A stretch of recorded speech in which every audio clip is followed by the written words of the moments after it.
Voilà, maintenant on va s'intéresser au calcul de la surface d'un cercle. La première chose, je vais dessiner ici un repère orthonormé direct de cette façon, à peu près. Voilà, donc je vais premièrement dessiner un cercle. J'espère qu'il va être de cette façon à peu près. Voilà. Je veux calculer la surface de cet cercle, toujours en utilisant les coordonnées polaires. On a dit que les coordonnées polaires ont deux variables. La première variable c'est θ. Voilà, c'est θ. Et la deuxième variable ici c'est r. Maintenant, on va s'intéresser premièrement au dead S. C'est quoi dead S? C'est un tout petit élément de surface. Donc ce petit élément de surface, comment je vais le déterminer? La première chose, on a dit dans le vidéo précédent que le DDL égale, comme rappel, ici on a dit que DDL égale à R fois D de θ. Donc ça c'est pour un élément d'arc, ici un delta de L. Maintenant un delta S. Un delta S, R, il va être aussi variable. Donc le d de S, qu'est-ce qu'il va égaler? Il va égaler à dθ, le petit déplacement ici, fois d de R.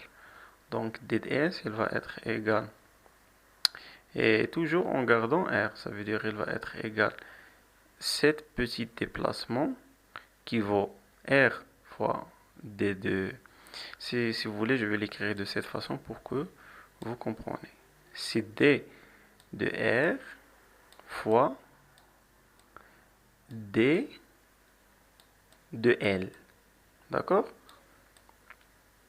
Excuse-moi sur cette écriture. Donc, R, il va être deux fois. Une fois constante et une fois variable, de cette façon. À la fin, le déplacement ou bien l'élément du surface, ds, il va être égal à R fois D de R fois D de θ. Excuse-moi sur cette écriture. Voilà, donc c'est ça l'élément du surface. Si on veut maintenant calculer la surface de ce cercle, il fallait intégrer cette quantité. Donc, par contre, ici, on a deux variables. Donc, on va faire un intégral double. Ça veut dire un intégral sur θ et un intégral sur R. À la fin, la surface, elle va être égale à quoi? À l'intégrale double. Donc, pour R, on va faire 2 zéros vers R. Donc, 2 zéros vers R. Et pour θ, on va faire 2 zéros vers une tour qui vaut 2 pi.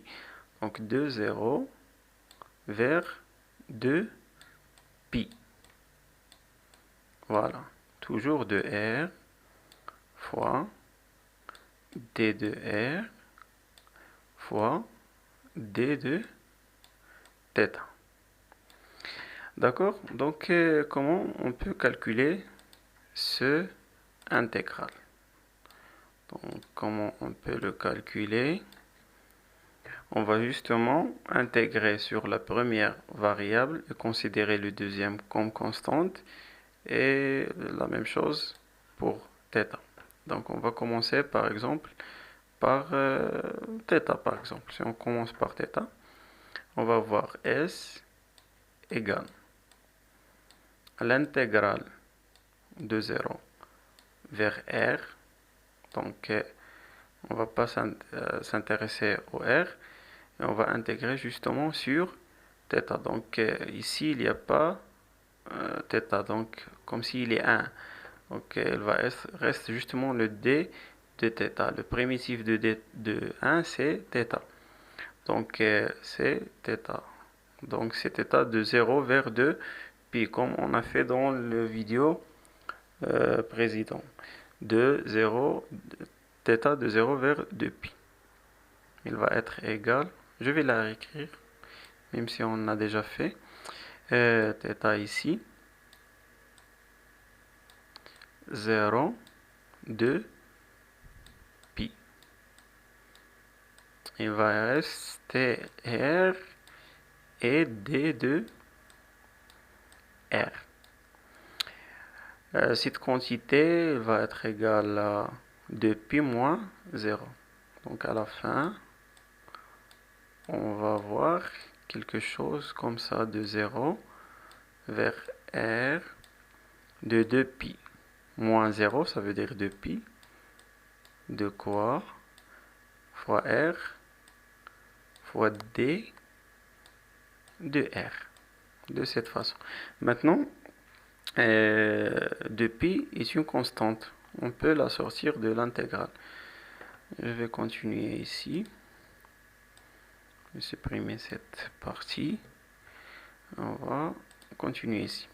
Donc, S, maintenant, va être égal à 2pi. Il va sortir de l'intégrale. 2pi. L'intégrale de 0. Excusez-moi sur cette écriture. Elle est vraiment méchante. Donc, de 0 vers R de quoi? De R, D de R. De R fois D de R. D'accord? Maintenant, quelle est la primitive de R? La primitive de R, c'est 1 demi R au carré. Par exemple, c'est justement entre parenthèses, je vais supprimer cette partie-là. Pourquoi je dis que la primitive, c'est 1 demi R carré? Parce que si vous dérivez cette fonction par rapport à R, vous trouvez 2, il va descendre là, le 2 va être simplifié par le 2, et vous obtenir à la fin juste R. Donc la dérivée de cette fonction, c'est R. Donc la primitive de R, c'est cette fonction. Donc à la fin, on va voir S égale à 2pi de cette façon, et la primitive qui est 1 demi R carré, entre quoi et quoi? Entre 0 et R. D'accord? La deuxième chose qu'on va faire maintenant, on va remplacer R par R, moins, et on va remplacer 0 par R par 0. Donc, à la fin, on va voir S égale. Donc, S égale à 2pi. Donc 2pi. Par contre, on peut sortir même cette 1 demi. 1 sur 2, on peut la sortir parce que c'est une constante et si on la sortie, il va être simplifié 2 par 2. Donc à la fin, on va obtenir R ou bien 2pi, ça veut dire rien. Ça veut dire ici, il va être... excusez-moi. Ici, il va rester justement pi. Voilà. R au carré moins 0. Donc, il va rester justement R au carré. Et voilà la surface d'un cercle, c'est pi fois R au carré. Par contre, pi n'a pas d'unité et R, c'est le mètre au carré. Je vous remercie pour votre attention.